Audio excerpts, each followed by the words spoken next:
शक्तीचं वरदान असणाऱ्या सगळ्या सारस्वता. म्हटलं जातं स्त्रीच्या बाबतीत आदिशक्ती आदिमाया म्हणून पूजिली जाते मीच. आदिशक्ती आदिमाया म्हणून पूजिली जाते मीच. हुंड्यासाठी एकतर्फी प्रेमासाठी जाळली जाते मीच, जाळली जाते मीच. हे सर एक गजल सादर करते, आपल्या आशीर्वाद हवे.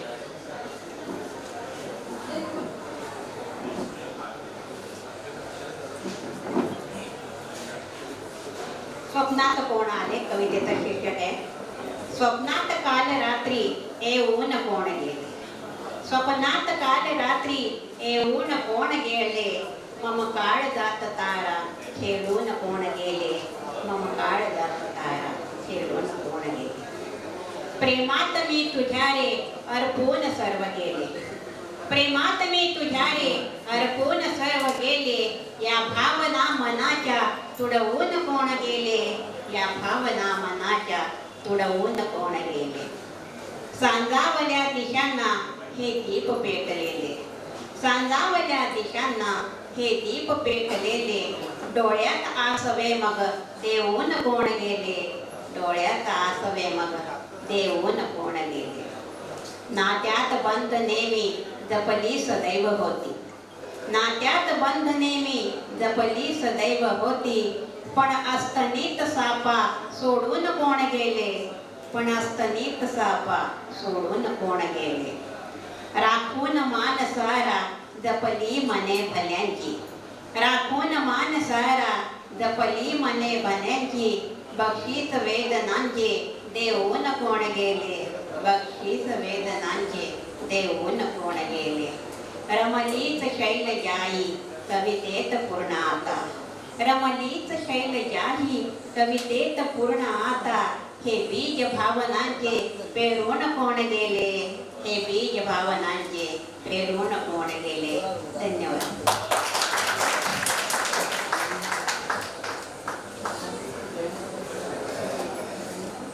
धन्यवाद ताई. खरोखर जिद्द मनात असेल तर आपण काहीही करू शकतो. त्यांच्या एक आपल्याकडे समोर एक आदर्श आहे की याही कंडिशन मध्ये त्या नेरूळवरून आपल्या शब्दवेलला आमंत्रणाला आमंत्रण स्वीकारून आपल्या इथे हजर राहिल्यात आणि प्रत्येकासाठी हा एक आदर्श असेल. धन्यवाद शैलजा ताई. त्यानंतर मी आमंत्रित करीते कवी दर्शन जोशी. कवी दर्शन जोशी संगमेवरून आलेले, त्यांनी आपली कविता सादर करावी.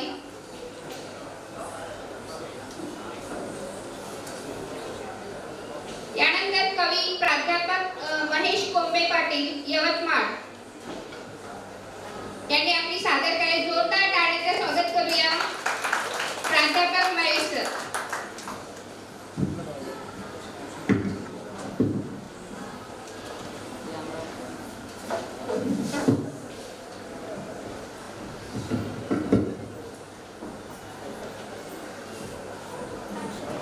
कविता लिहित असताना कवीच्या मनामध्ये अनेक व्यथा येतात.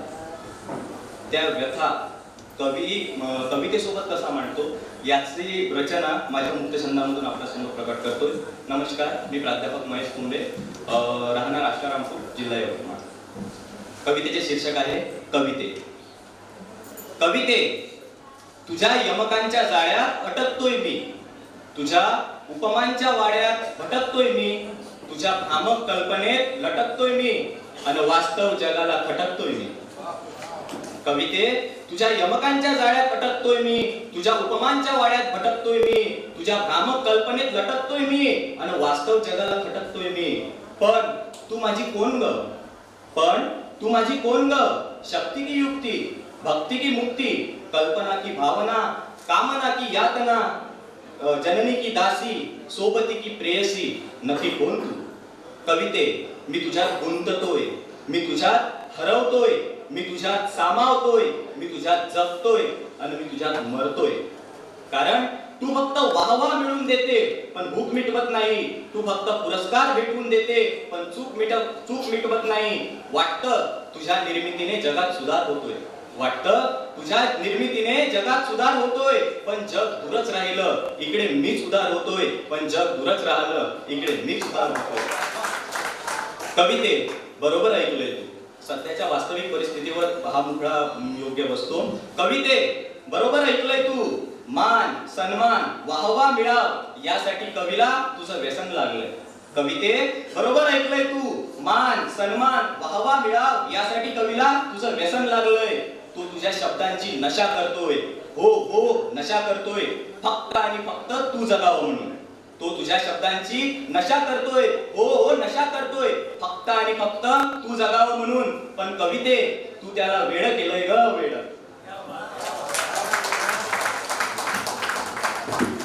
धन्यवाद सर. यानंतरचे कवी आहेत कवी संदीप बोडके आणि त्यांच्या कवितेचा विषय आहे बायको. आणि ते एका हजलीतून आपल्यासमोर ते कविता ते हजल सादर करणार आहेत. आता बायको समोर असताना या विषयावर मी काय बोलू तेच बोलतील. जोरदार टाळ्यांनी स्वागत करूया.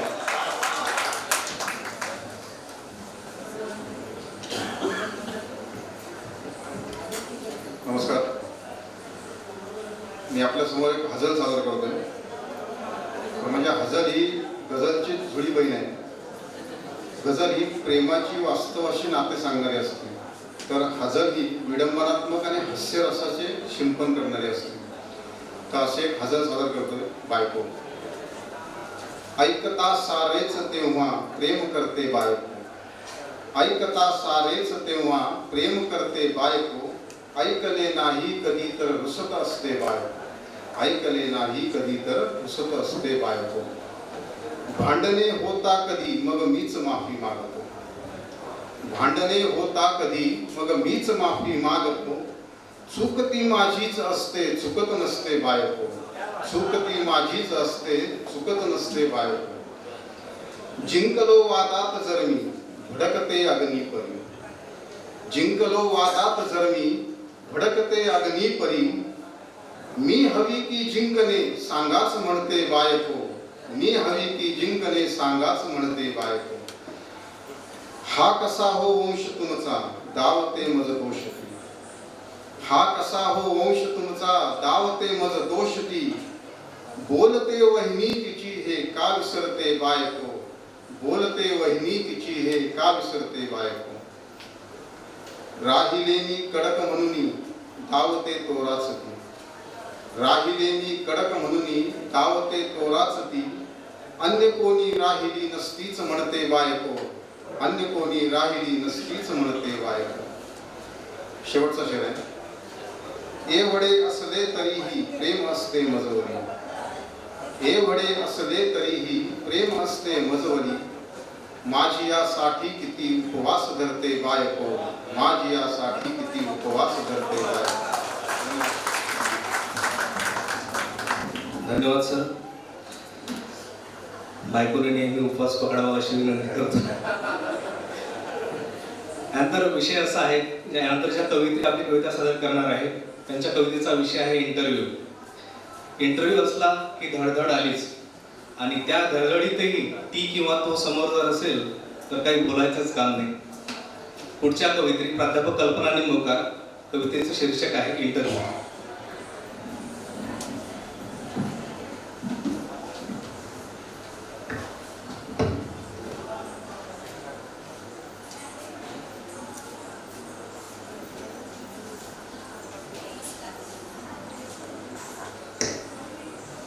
माझ्या या कवितेतून एक छोटीशी प्रेमकथा मी गुंफली आहे. इंटरव्ह्यू. इंटरव्ह्यूच्या टेन्शनमध्ये सारा दिवस गेला. इंटरव्ह्यू हॉलमध्ये तूच समोर आला. तुला पाहताच तिथे डोळ्यात तरळले पाणी. कशी का झाली कळेना गप्पच माझी वाणी. तुझ्यावरची कविता मला तुला समजावून सांगावी लागली. कळत नकळत माझ्या इंटरव्ह्यूची वाट लागली. तुझे प्रश्न ऐकून तर कानच गरम झाले. इतक्या वर्षाचे ओझे मनावरचे क्षणात खाली उतरले. हॉलमध्ये चिडलास तू मला सांगून का नाही गेलीस. आठवणीही त्या तुझ्या का मजजवळ ठेवून गेलीस? आठवणीने त्या तुझ्या का मजजवळ ठेवून गेलीस? इंटरव्ह्यू मध्ये गप्प मी, इंटरव्ह्यू मध्ये गप्प मी पाणी घेऊन डोळ्यात, इंटरव्ह्यू मध्ये गप्प मी पाणी घेऊन डोळ्यात. नोकरीसाठी तुझ्या पुढे जीवनाच्या या रगाड्यात, नोकरीसाठी तुझ्या पुढे जीवनाच्या या रगाड्यात.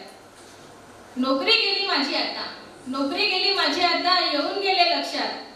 पडलेला उघड्यावर संसार पुन्हा दिसे इंटरव्ह्यूच्या कक्षात, पडलेला उघड्यावर संसार पुन्हा दिसे इंटरव्ह्यूच्या कक्षात. तुझे येणे असे समोर, तुझे येणे असे समोर विचार नव्हता केला. आयुष्याचाही आता अर्धा सरला होता प्याला, आयुष्याचाही आता अर्धा सरला होता प्याला.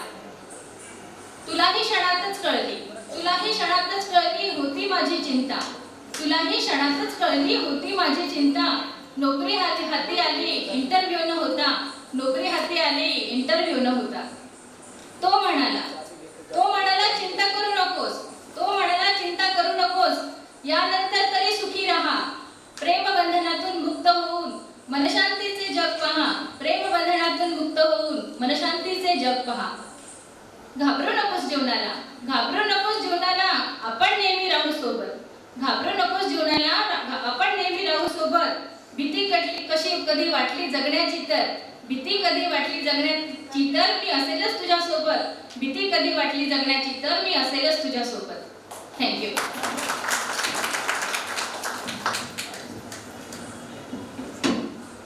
धन्यवाद ताई. आम्हा घरी धन शब्दांचीच रत्ने, शब्दांचीच यत्ने प्रयत्न करू. शब्द जीवामुच्या जीवाचे जीवन, शब्द धन वाटू जन लोका. असं शब्द धन वाटण्याचं पवित्र काम कवी कवयित्री करत असतात. आणि म्हणून मी पुढचं कवी पुष्प, कविताचं पुष्प गुंतवण्यासाठी डॉक्टर अविनाश पाटील यांना या ठिकाणी सहर्ष आमंत्रित करतो. डॉक्टर अविनाश पाटील.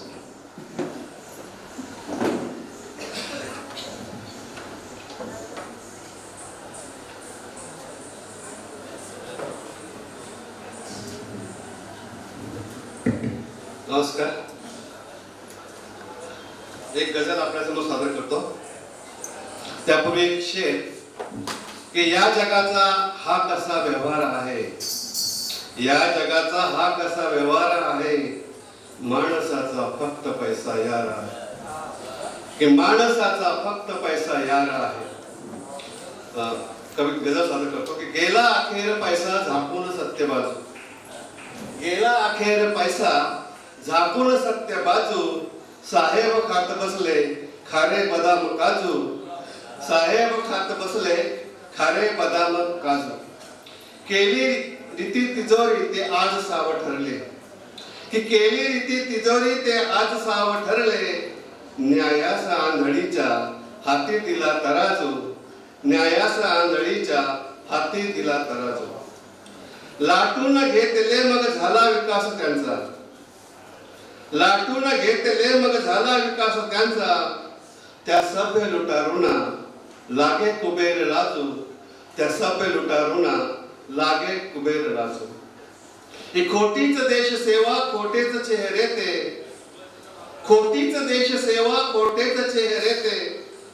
लोकास लोकशाही लागलेत बाजू, लोकास लोकशाही लागलेत बाजू. गेला अखेर पैसा झाकून सत्य बाजू. शेवटचा शेर आहे. जे कालचेच वैरी झालेत यार आता, ते कालचेच वैरी झालेत यार आता. त्यांच्याच नौबती का लागल्यात वाजू, त्यांच्याच नौबती का लागल्यात वाजू. गेला अखेर पैसा झाकून सत्य बाजू. धन्यवाद. धन्यवाद सर. यानंतर मी आपणासमोर सहर्ष आमंत्रित करतो निलुताई मानकर यांना. निलुताई मानकर.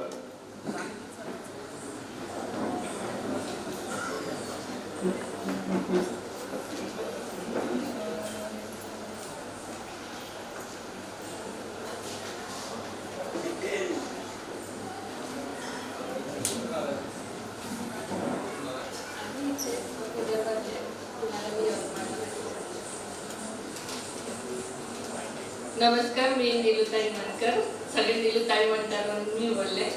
ॲक्च्युली मी आहे विदर्भात, पण 26-27 वर्ष झालीची आहे, पण मी बोली भाषेतच शक्यतोवर बोली भाषेत बोलते. माझ्या कवितेचं नाव आहे आधुनिक माय. पदर सोडला पण माया नाही सोडली, पदर सोडला पण माया नाही सोडली, आज मी तिनं लेकराची नजर हाय काढली. लोकायला तिची जीन्स पॅन्ट दिसते, लोकायला तिची जीन्स पॅन्ट दिसते, लेकरासाठी तगमग अन काळजी ते कुठे पाहिजे. जमान्यासंग हाय ते बदलली, जमान्यासंग हाय ते बदलली, पण काहीच मायचं नाही ते भुलली. घरासाठी घरासाठी बाहेर हाय ते पडली, पिल्लायची जबाबदारी तिनं हाय पेलली. ऑफिसात बी जाते, ऑफिसात बी तिचा हाय पहिला नंबर, ऑफिसात बी तिचा हाय पहिला नंबर, पायटेत वटारून लोक दिले 100. घर बी सांभाळते अन लेकराले बी पाळते, घर बी सांभाळते अन लेकराले बी पाळते, तरी तिच्या वाट्याले काहून तर दुःखच येते. पाची बोट नसते नाची सारखे, पाची बोट नसते नाची सारखे, एका संघ समजायचे करू नका तुम्ही वाटे, एका संघ समजायचे करू नका तुम्ही वाटे. धन्यवाद.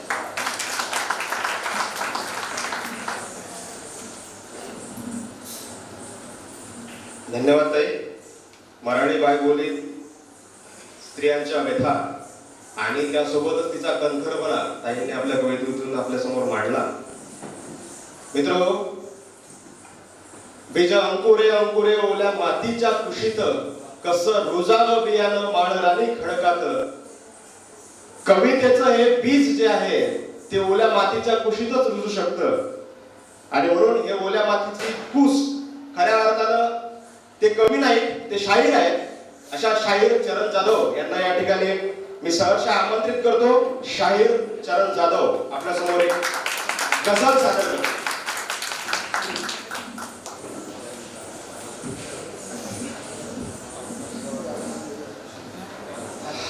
सर्वांना जय भीम. मी भारतातला नागरिक आहे. आता तुम्ही म्हणाल कागद दाखवा, कागदाविने दाखवणार. एक गझल आपल्यापुढे सादर करण्याचा. असं म्हणतात की शाहीर प्रेमावर लिहित नाही, खूप विद्रोही लिहितात वगैरे वगैरे. आणि आज काही जे काही देशामध्ये चाललंय, आणि आयोजकांनी मला अशी विनंती केली की काहीतरी प्रेमावर बोला. ठीक आहे, शाहीर आज प्रेमावर बोलतील, तर म्हणून म्हटलं चला प्रेमावर बोलूया. तर अशीच एक आहे काहीतरी, मला जास्त काही कळत नाही गझल शेर मतला वगैरे आपलं काही, पण काहीतरी लिहिण्याचा प्रयत्न करत असतो. की तो प्रयत्न असा आहे की प्रेमाच्या सौद्यात हाहाकार झाला, प्रेमाच्या सौद्यात हाहाकार झाला, जाणीवेचा धरणीला बोज फार झाला. अरे जिवंत होता काल जो कैफात भावनेच्या, जिवंत होता काल जो कैफात भावनेच्या, हारून बाजी प्रेमाची तो आज ठार झाला, हारून बाजी प्रेमाची तो आज ठार झाला. डोळ्यांनी काल दिले अभय मला जीवनाचे, डोळ्यांनी काल दिले अभय मला जीवनाचे, ओठाने चुंबिले तिने आणि श्वास फरार झाला. अरे सोबतीने पार करायचा हा दर्या परंपरेचा, सोबतीने पार करायचा हा दर्या परंपरेचा. नकली कागदावर नकली करार झाला, नकली कागदावर नकली करार झाला. एक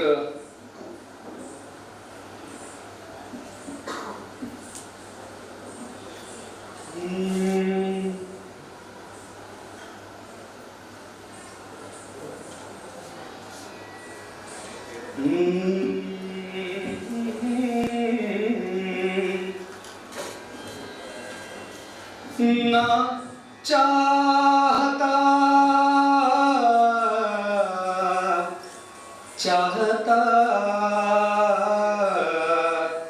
चाहता ना चाहता गिरवून बसलो तुला मी असा, हरवून बसलो मला मी असा, हरवून बसलो मला. कैक रात्री निसटून गेल्या गेल्या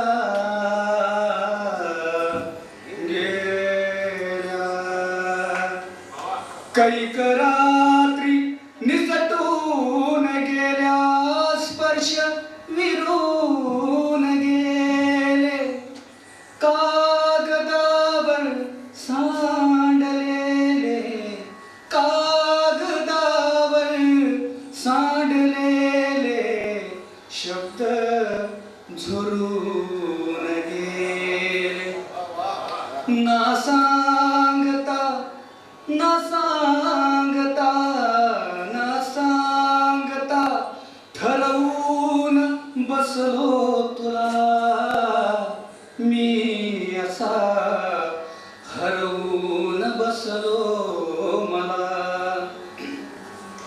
पाठ मोरा देह तुझा पाठ मोरा देह तुझा निरखून फार झाला पाठ मोरा देह तुझा निरखून फार झाला वळलीस तू अशी की वळलीस तू अशी की काळीज ठार झाला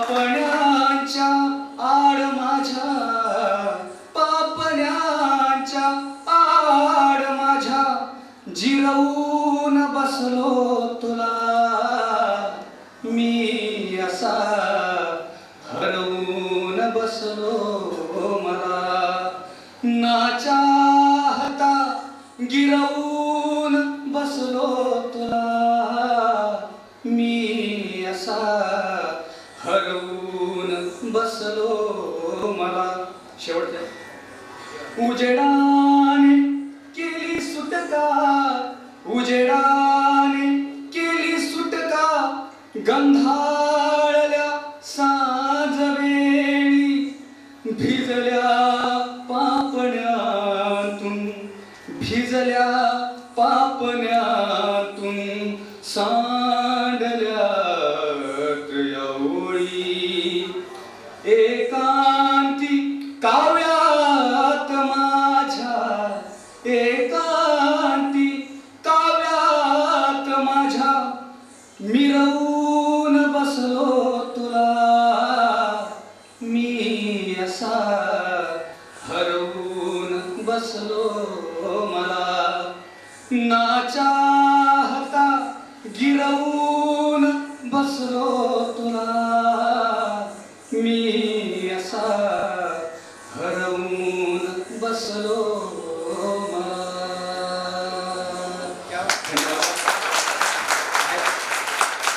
आयोजकांनी मला इथे संधी दिली त्याबद्दल आयोजकांचे आभार फक्त एकच गोष्ट सांगायची आहे की इथे की मी बऱ्याच जणांच्या तोंडून ऐकलं की आई लेकराला मारते आई मला जगू दे आई मला मरू दे आई लेकराला मारत नसली ती पेट्रियार्की मारत असते कारण आई कधीच आपल्या पोटातल्या लेकराला मारणार नाही कारण आपल्या काही कन्सेप्ट आपल्याला क्लिअर करून घ्यावा लागणार आहे कारण आई हत्या करत नाही हत्या करते इथली पुरुष असतात तिच्यावर आणणारं बर्डन त्यामुळं आई ही लेकराला जगवतेच आणि ती जगवणारच त्यामुळे इथली पुरुष सत्ताला संपवण्यासाठी आपला म्हणावं लागेल की इथली पुरुष सत्ता संपवण्यासाठी इथली पेट्रियार्की मला जगू दे आणि आपण आपल्या मुलींना वाढवलं पाहिजे कारण हा सध्या माहोल खूप खराब चाललाय आपल्या देशामध्ये जिकडे तिकडे बघा दादांनी सांगितलंय आणि तुमची कविता घडते तुम्ही ज्या भौतिक वातावरणात वाढता जगता मोठे होता त्यानुसार तुमची कविता घडलेली असते हा माझा जॉनर नाही गझल वगैरे मी विद्रोही कवी आहे तरी पण मला इथे सादर करण्याची संधी दिली त्याबद्दल सर्वांचे आभार धन्यवाद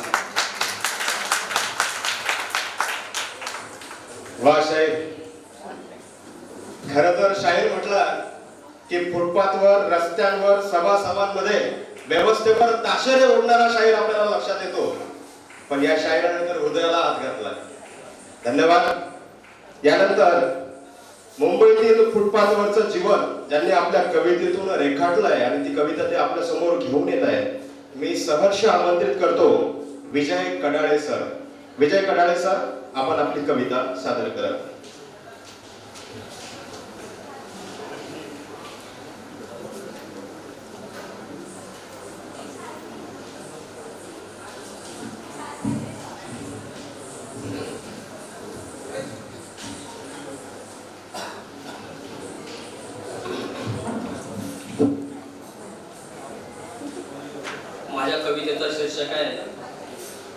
ती पोरगेलेशी पोर. आता ही कविता थोडंसं एका लाईनमध्ये मला सांगावंसं असं वाटतं की मी मुंबई लालबागमध्ये राहतो आणि त्या लालबाग इलाक्यामध्ये खड्डेखंड्यांचं प्रमाण जास्त आहे. तर अशा खड्डेखंड्याच्या याच्यामध्ये कामगारांच्या मध्ये एक मुलगी, आता आपण एरवी स्त्रिया म्हणजे ज्या काम करतात त्या फॅमिली वागताना बघतो, पण ही जी मुलगी जी आहे ती अक्षरशः घराचे गाव घालत होती आणि खड्डे करत होती. तर ते कुठेतरी माझ्या मनाला भावलं आणि ते मी सादर करण्याचा प्रयत्न करतो. त्या अगोदर हे आमचे आदरणीय Milind sir, Mhatre sir, Shaikh sir, Tengre madam आणि टेंबेकर सर, शिंदे आणि गुरुवर्य धुरी साहेब आणि तावडे हे जे मला नेहमी प्रोत्साहित करतात आणि ते आज आवर्जून इथे उपस्थित आहेत आणि त्यांच्या समोर मी माझी कविता सादर करतोय, हे माझं परम भाग्य आहे. तर मी कविता सादर करतोय. कवितेचं शीर्षक आहे ती पोरगेलेशी पोर. ती पोरगेलेशी उंच धिप्पाड पोर, ती पोरगेलेशी उंच धिप्पाड पोर, घनाचे घाव घालते घन घन घन. पोटाची भूक भागवण्यासाठी रस्त्याला खणते आहे शक्ती एकवटून खन खन खन. भर उन्हात घशाला कोरड पडते, भर उन्हात घशाला कोरड पडते. भूक लागली का भाकरीचं गाठोड सोडते. घाम झाकोळ अंगाने सहभोजन होते. विसावा न घेता पुण्यांदा कामाला जमते. रस्ता रहदारीचा वर्दळ सुरू असते. रस्ता रहदारीचा वर्दळ सुरू असते. पोरगेलेशी पोर घराचे घाव रस्त्यावर घालत असते. वर्दळीतील लोक आवाक होऊन पाहत असतात. वर्दळीतील लोक आवाक होऊन पाहत असतात. तिचे देणे घेणे तिला काहीच नसते. पोटासाठी समधी ओढाताण, पोटासाठी समधी ओढाताण. हातावरचे पोट ना राहायला घर. आज इथे उद्या तिथे कामच काम. विसावा फुटपाथवर हेच तिचे घर. पोरगेलेशी उंच धिप्पाड पोर, पोरगेलेशी उंच धिप्पाड पोर. सगळे सोयऱ्यांसोबत मुंबईला येते. फुटपाथवर राहते. दिवसभर मर मर कष्ट उपसते. उराशी स्वप्न आहेत नाहीत माहीत नाही. आयुष्यच खड्डे खणायचं हेच मानून जगते आहे खपते आहे. ती पोरगेलेशी उंच धिप्पाड पोर, घनाचे गाव घालते आहे घन घन घन.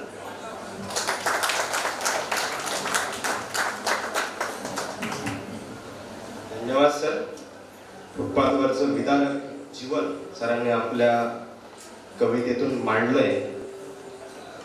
यानंतर मी आपल्यासमोर सुपू अडावकर सर यांना आमंत्रित करतो. सुपू अडावकर. यानंतर कवी किशोर पुजाडे यांनी आपल्या कवितेसाठी तयार राहावं.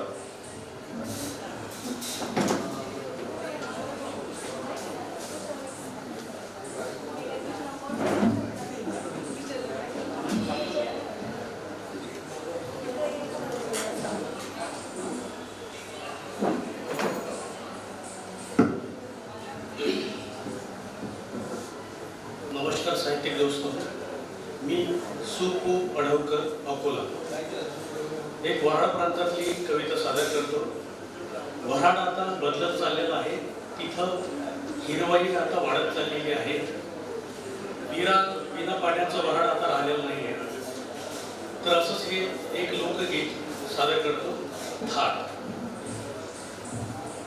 घेतल्या कामात मन टाकावं वतून, जसा म्हशीच्या थानाले बसे गोचिळ डिकून, बसे गोचिळ डिकून. आदरणीय विठ्ठल सरांना नमन करतो. हिरव डोंगुर डोंगुर, हिरव डोंगुर डोंगुर, निय अभाय पांघर, कस एटीत चालते, बुटकधंगी मेंढुर हा. हिरव डोंगुर डोंगुर, निय अभाय पांघर, कस एटीत चालते, धनगरी मेंढुर. चढ उतरणी घाट, सोन पावलाची वाट, कस सजते पातर, चुन भाकरीचा थाट, कशी सोबते गरिबीत, हाती लकेर लकेर. हिरव डोंगुर डोंगुर, निय भाय पांघर.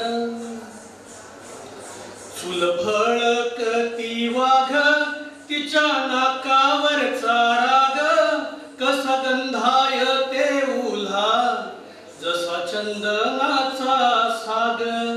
कशाची नक्या उळती, जशी उन्हात पाखर. हिरव डोंगुर डोंगुर, निय भाय पांघर. तोंड तोंडात सोन्याच, कस नागिलीच पान, कस भाया खिजवे, माझ्या वावराच वान. कस पेरला उसात, गुर मधाय साखर. हिरव डोंगुर डोंगुर, निय भाय पांघर. कशी पराटीची बोंडी, मगे उन्हालेच धोंडी, कशी भरते खंदाई, सोन्या स्नान्यानं उतरंडी. चटणी भाकरीत येते, गोय गुटुक ढेकर. हिरव डोंगुर डोंगुर, निय भाय पांघर. शेवटचं कडवं. झाड येली तस सजल, झाक कवलारू घर. तुझ्या भार मानतो, दिला गजानने वर. कस सजल रिद्धपुर, निसर्गाचा वशिनगार. हिरव डोंगुर डोंगुर, कस डोंगुर डोंगुर. हिरव डोंगुर डोंगुर, निय भाय पांघर, कस एटीत चालते, बुटक धनगरी मेंढुर. बुटक धनगरी मेंढुर, बुटक धनगरी मेंढुर. धन्यवाद.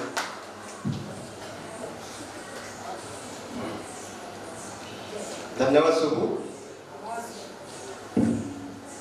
यानंतर आपल्या समोर किशोर पुजाडे सर आपली कविता सादर करतील. यानंतर कवयित्री शीतल बल्लाळ मॅडम तयार राहतील.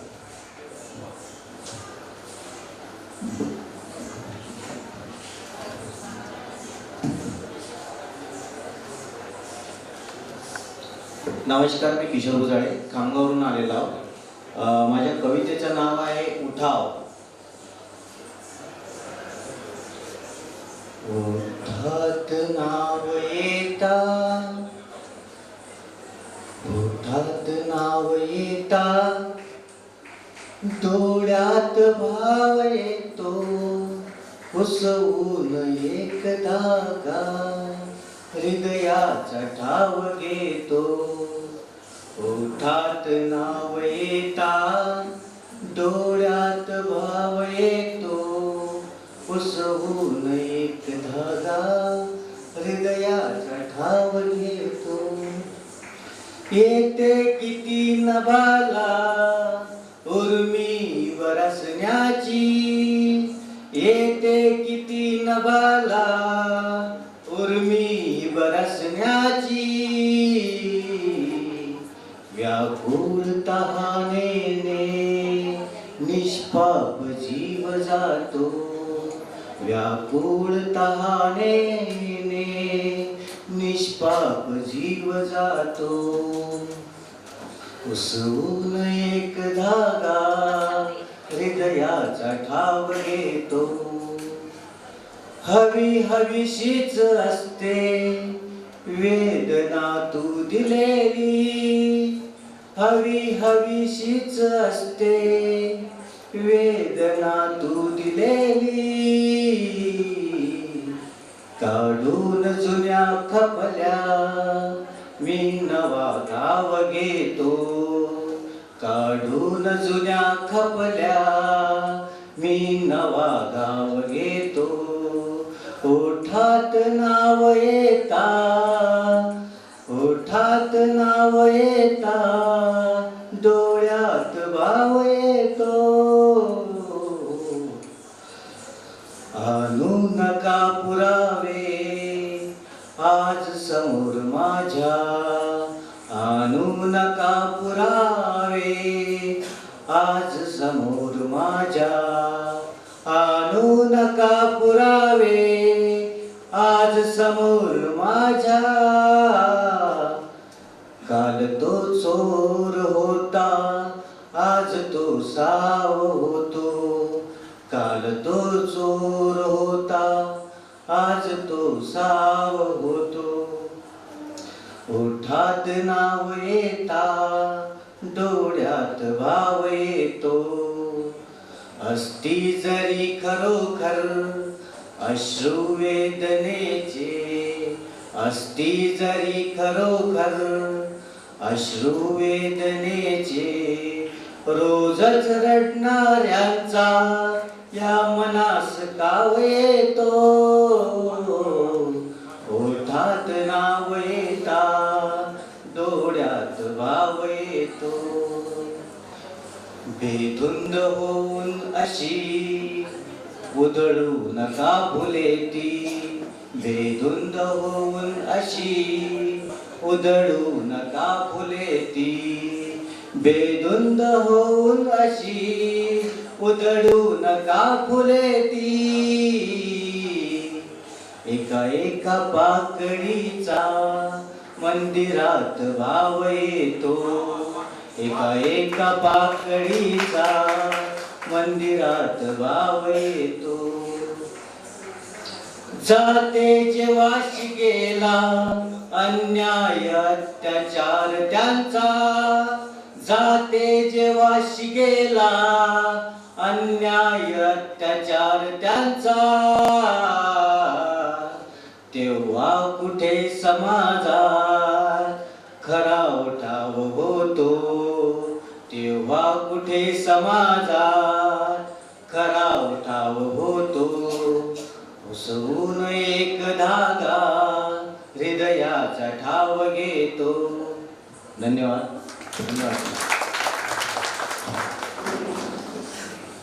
धन्यवाद सर. यानंतर कवयित्री शीतल बल्लाळ मॅडम यांना विनंती करतो की त्यांनी आपली कलाकृती सादर करा.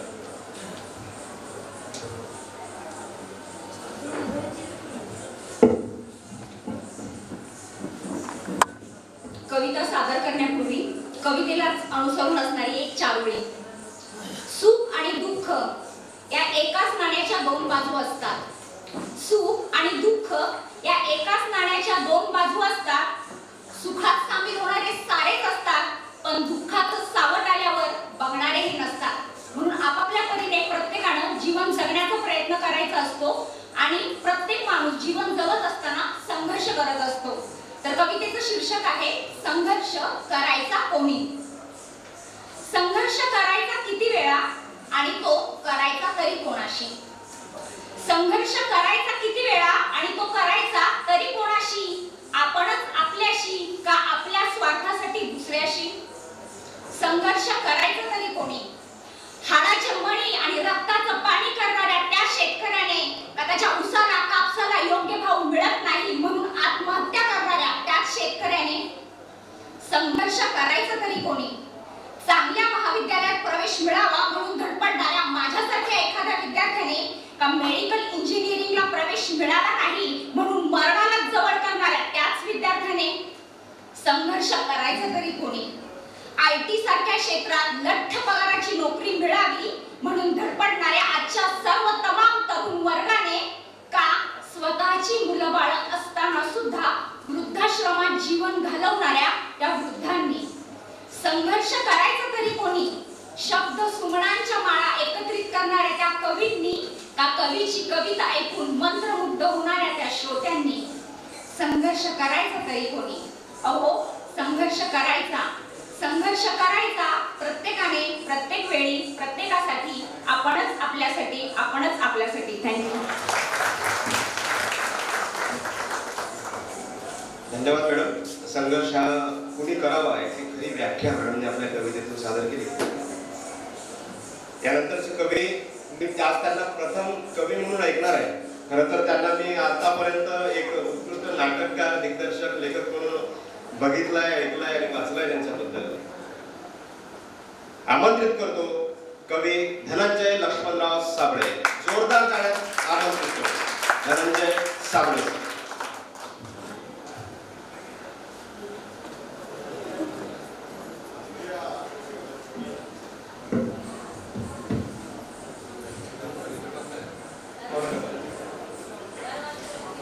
मी धनंजय साबळे, मी मुख्यतः औरंगाबाद आणि AK शेख सरांची माझी दुसरी भेट व्यासपीठावर. कदाचित त्यांना आठवत असेल नसेल मला माहिती नाही.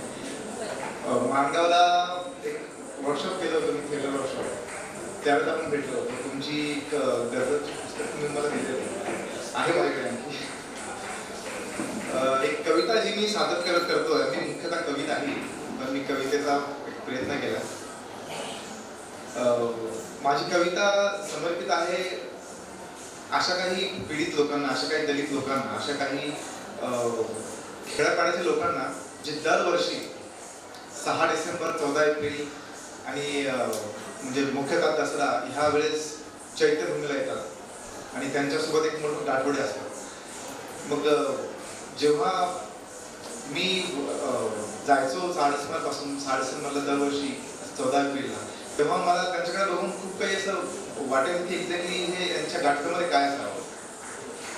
आत्ताच आमचे मित्र शाहीर शरद यांनी सांगितलं की कवीची जडणघडण ज्या वातावरणात असते, ज्या वातावरणात घडतो तिथून त्याला ती कविता सुचते. त्याच्या कविताचा जे गाभा असतो, मूळ असतो, तो जिथून त्याची जडणघडण झालेली असते तिथून ते सुचते. माझ्या कवितेचं शीर्षक आहे, ऍक्च्युली ती कविता हिंदीमध्ये. बऱ्याच विचारलं की तुम्ही हिंदीमध्ये का लिहिली, तर लिहिली, मला हिंदीमध्ये सुचली म्हणून लिहिली. भाषेचं बंधन नसावं, मी हिब्रूमध्ये पण लिहू शकलो असतो पण हिंदीमध्ये लिहिली. कवितेचं शीर्षक आहे महापरिनिर्वाण 1956 ते 2020. ना ही ये मंदिर है और ना ही आप भगवान. चैत्यभूमि. ना ही ये मंदिर है और ना ही आप भगवान, फिर इन आंखों में तपिश कैसे कदम बिना लड़खड़ाए जो दस्तक दे रहे. दरवर्षी चैत्यभूमीला भारतातल्या किंवा जगभरातल्या खेड्यापाड्यातनं गरीब लोक येतात. त्यांच्या लहान लहान मुलींना घेऊन येतात, छोट्या मुलींना घेऊन येतात. ते तीर्थक्षेत्र नाहीये किंवा ते तिथे येऊन तुमचे आपले काही मन्नत पूर्ण होत नाही. ना ही ये मंदिर है और ना ही आप भगवान, फिर इन आंखों में तपिश कैसे कदम बिना लड़खड़ाए जो दस्तक दे रहे. ना ही यहाँ मन्नतें पूरी होती हैं और ना ही कोई रस्म रिवाज. ना ही यहाँ मन्नतें पूरी होती हैं और ना ही कोई रस्म रिवाज. फिर ये पाकपन कैसा जो इन गठरियों में है, जिन्हें खोलकर मैं सुन रह जाऊं. यहाँ के महलों में रहने वाली गरीब, यहाँ के महलों में रहने वाले गरीब आंगन मैला ना हो इसलिए दूर कहीं चले गए. यहाँ के महलों में रहने वाले गरीब आंगन मैला ना हो इसलिए दूर कहीं चले गए, मगर अरसों से मन मैला हो रहा, ये शायद आसपास भी न भटका हो. ये क्या जगह है जो अमीरों को भाती है. ये क्या जगह है जो इन अमीरों को भाती है, जहाँ जहाँ हर माँ दूर दराज से घर की रोशनियां फैलाती है। मैंने उनसे पूछा भी कहाँ से आए हो, मैंने उनसे पूछा भी कहाँ से आए हो जो अपनी पूंजी इन नन्हे हाथों में समेट कर लाए। उन्होंने कहा, भाई अपने मार्गदाता से रूबरू होना है। उन्होंने कहा, भाई अपने मार्गदाता से रूबरू होना है। कौन कहाँ से है अब छोड़ो भी, हाथ से हाथ मिलाओ साथी, ये कारवां आगे बढ़ाना है। हात से हात मिलाव साथी, हे कारवां आगे बढ़ाना है। मला इथे आमंत्रित केल्याबद्दल आमचे मित्र अंकुश चोरपगार, अभिजित खाडे, प्रवीण गोकुलकर, अमर लहाने सर्वांचे आभार आणि व्यासपीठावर सर्व मान्यवरांचे आभार। थँक्यू सो मच आणि खूप छान प्रकारे सादर झालं जाता इथे मध्ये। सर्वांना शुभेच्छा। Thank you so much.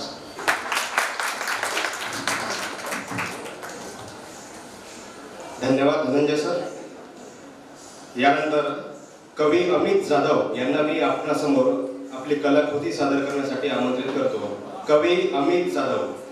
यानंतर सचिन सुशील, कवी सचिन सुशील तयार राहा।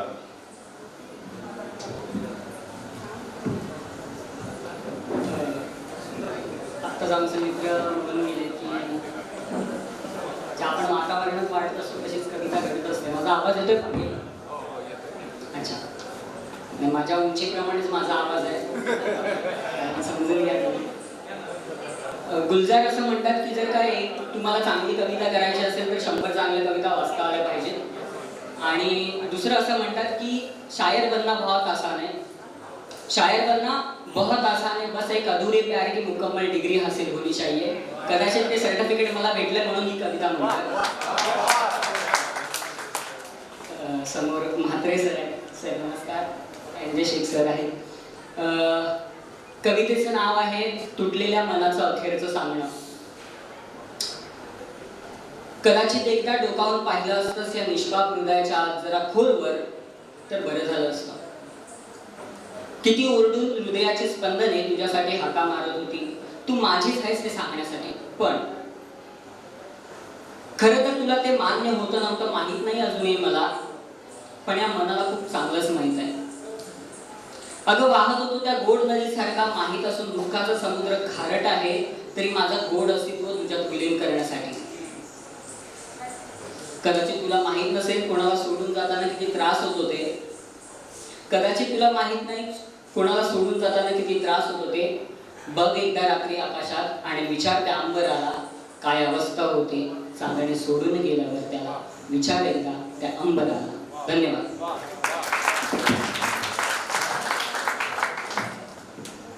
धन्यवाद सर। यानंतर आपल्या समोर कवी सचिन सुशील आपली कलाकृती सादर करतात। कवी सचिन सुशील। नमस्कार, मी सचिन सुशील। सर्वात आधी सर्वात प्रथम व्यासपीठावर इथे असलेले सर्व मान्यवरांना नमस्ते करतो। विशेषतः एके शेख सर, महाराष्ट्राचे लोककवी आमचे अरुण म्हात्रे दादा, माझे प्रिय अरुण म्हात्रे दादा, ज्यांनी पूर्ण महाराष्ट्रात आणि महाराष्ट्राच्या बाहेर फक्त कविताच नाही तर कवितेसोबत माझ्या आणि तमाम या पिढीतल्या कवींना बोट धरून नेलंय आणि नेण्याचं काम अजूनही करतायत। तर त्यांना आणि उपस्थित सर्वांना नमस्कार माझा। खरं तर धनंजय मगाशी बोलला, माझा मित्र धनंजय बोलला, खरंच एक निर्मिती क्षेत्रामध्ये काम करत असल्यामुळे तो एक घोळच असतो। आम्ही कवी नसतोच मुळात, तसं म्हणजे माझंही तेच वाक्य आहे त्याच्यासारखं। मी दिग्दर्शक आहे, माहितीपट दिग्दर्शक, तसं मूळचं मी कवी नाहीये। पण ठीक आहे, प्रेमाखातर म्हणून अमरणी आज खूपच आग्रह केला म्हणून मी एक माझी कविता मी सादर करतो इथे तुमच्या सर्वांसमोर। ही कविता प्रेरणा आहे एक आपल्या भारतातल्या ज्या ज्येष्ठ साहित्यिका, सुप्रसिद्ध साहित्यिका अमृता प्रीतमजी, त्यांच्या कवितेंना, त्यांच्या शब्दांना, त्यांच्या भावनेला, त्या भावनेतून मिळालेली एक प्रेरणा आहे माझ्यासाठी। त्यांचीच एक कविता आहे, मैं तुम्हें फिर मिलूंगी, सर्वांना सुपरिचित आहे ती। तर त्या कवितेची एक लाईन फक्त मी घेतलेली आहे, बाकी पुढे मी लिहिलेलं आहे, तर मी ती कविता तुमच्यासमोर सादर करतो। मैं तुम्हें फिर मिलूंगा, मैं तुम्हें फिर मिलूंगा, झेलम की रुख पे सर्दियों की रुत में, गिरते हुए पत्तों की पेड़ों की सरसराहट में, मैं तुम्हें फिर मिलूंगा। नर्म मुलायम धूप में, बादल के हर रूप में, तन्हा अकेले दिन में, कोहरे की हर रात में मैं तुम्हें फिर मिलूंगा। वैशाख के मेले में, सावन के झूले में, झूमती लाहौरी में, दिल के हर त्योहारों में मैं तुम्हें फिर मिलूंगा। दिल की हर खुशी में, जोर जोर की हंसी में, तन्हाई के हर रुत में, आंखों की भीगी पुत में, पुत मुझे पापने। दिल की हर खुशी में, जोर जोर की हंसी में, तन्हाई की हर रुत में, आंखों की भीगी पुत में मैं तुम्हें फिर मिलूंगा। ख्याल कब्ज में, शाही के लफ्ज में, फाड़े फेंके पन्नों की कविता की नज्म में मैं तुम्हें फिर मिलूंगा। मैं तुम्हें फिर मिलूंगा, मैं तुम्हें फिर मिलूंगा। अमृता के चौखट पे, इमरोज की आहट में, साहिल की चाहत में, प्रीतम की हर बात में मैं तुम्हें फिर मिलूंगा। तुम्हारे हृदय कल्पनाओं का स्रोत बन के मैं तुम्हें फिर मिलूंगा। धन्यवाद। मला इथे आमंत्रित केल्याबद्दल माझे मित्र, प्रिय मित्र अमर स्वामी खूप थँक्यू म्हणतो मनापासून। धन्यवाद।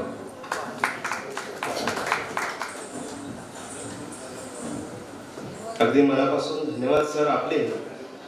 यानंतर मी आपणासमोर आपली कलाकृती सादर करण्यासाठी कवयित्री सुजाता काळे मॅडम यांना या ठिकाणी आमंत्रित करतो। कवयित्री सुजाता काळे।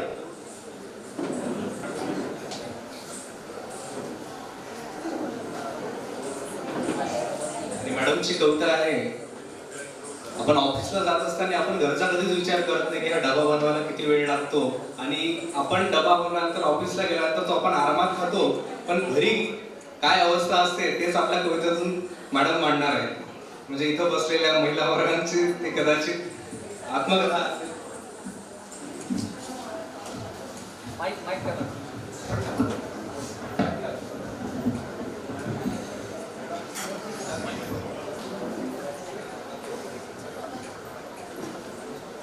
मी कवी नाही आहे, पण दुसऱ्यांच्या मनातल्या भावना कवितेत मांडायला मला खूप आवडतं।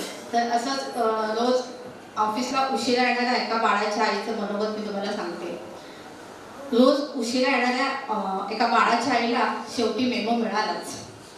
आता ती त्याचं उत्तर कसं देते ते ऐका।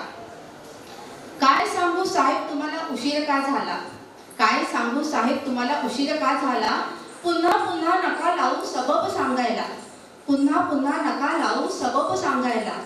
पहाटेच पतिदेव आमचे जातात कामाला, पहाटेच पतिदेव आमचे जातात कामाला, सारा पसारा आवरावा लागतो मलाच एकटीला, सारा पसारा आवरावा लागतो मलाच एकटीला। कपडे भांडी जेवण पाणी आलंय जीवाला, कपडे भांडी जेवण पाणी आलंय जीवाला, आलिया भोगासी म्हणतच लागते कामाला, आलिया भोगासी म्हणतच लागते कामाला। कर्ज काढून घर घेतलं म्हणून बाई नाही कामाला, कर्ज काढून घर घेतलं म्हणून बाई नाही कामाला। मीच मालकीन मीच मोलकरीण सांगते कोणाला, मीच मालकीन मीच मोलकरीण सांगते कोणाला। मोठी आमची पहिलीला तिला जायचंय शाळेला, मोठी आमची पहिलीला तिला जायचंय शाळेला।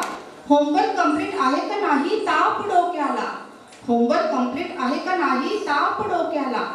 छोटी आमची उठल्या उठल्या लागते रडायला, छोटी आमची उठल्या उठल्या लागते रडायला।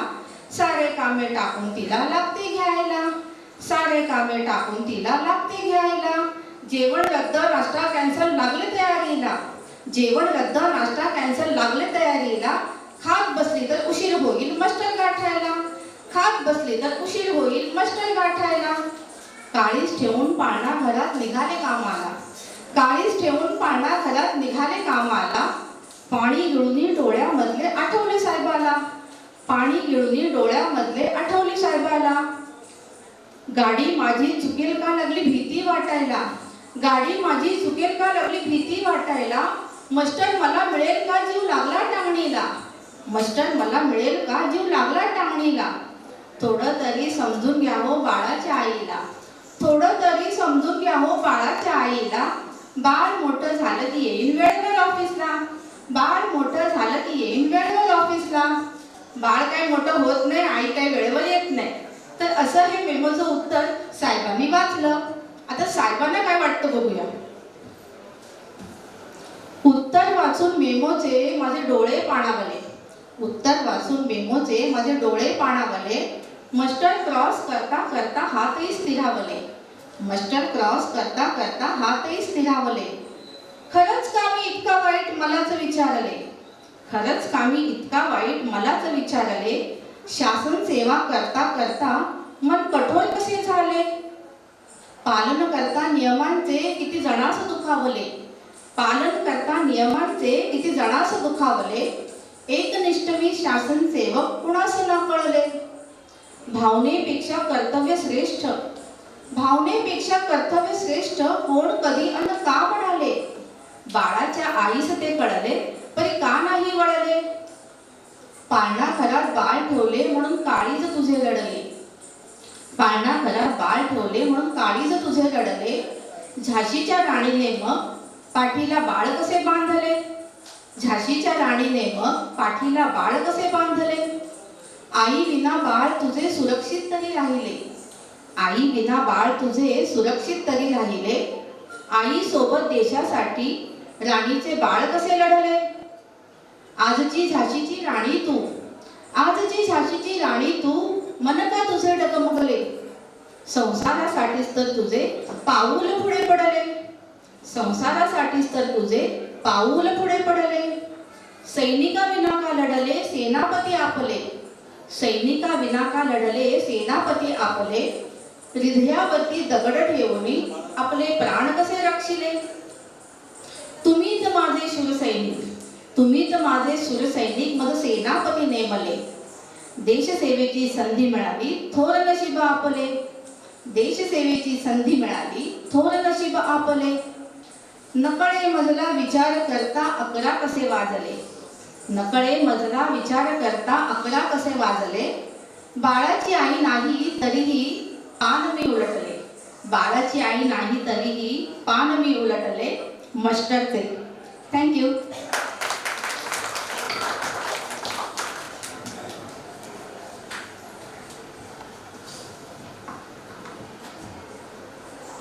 सरकारी कर्मचाऱ्यांच्या व्यथा, खास करून महिलांच्या व्यथा मॅडमने आपल्या कवितेतून सांगितल्या.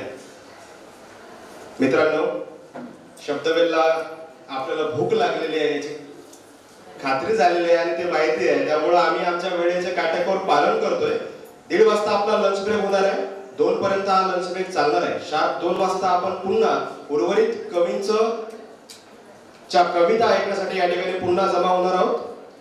समारोपीय कार्यक्रमाच्या वेळेस सगळ्यांना सन्मानपत्र आणि प्रमाणपत्रांचं वितरण करण्यात येणार आहे. त्यामुळं कोणीही आपले सन्मानपत्र आणि प्रमाणपत्र घेतल्याशिवाय जाऊ नये. शिवाय आपल्याच बंधू आणि भगिनींच्या कवी आणि कवयित्रींच्या कविता ऐकल्याशिवायही जाऊ नये अशी शब्दवेल आपल्याला या ठिकाणी विनंती करीत आहे. जे कवी आणि कवयित्री या ठिकाणी निघून जातील त्यांचे सन्मानपत्र प्रमाणपत्र कोणत्याही प्रकारे पोस्टाने घरी पाठवण्यासाठी शब्दवेल बांधील नाही. त्यामुळे आपल्या सर्वांना विनंती आहे की आपण यानंतरच्या उर्वरित कवींच्या कवी संमेलनाचा आस्वाद घ्यावा आणि आता 1:30 ते 2 या कालावधीमध्ये जो जेवणाचा ब्रेक आयोजित घेतलेला आहे त्या जेवणाचाही आपण आस्वाद घ्यावा. धन्यवाद. माननीय पाहुण्यांचे सन्माननीय अतिथींच्या जेवणाची व्यवस्था ग्रंथालयात केलेली आहे. त्यामुळे मी सन्माननीय पाहुण्यांना सन्माननीय अतिथींना विनंती करतो की आपण ग्रंथालयात आसनस्थ राहू.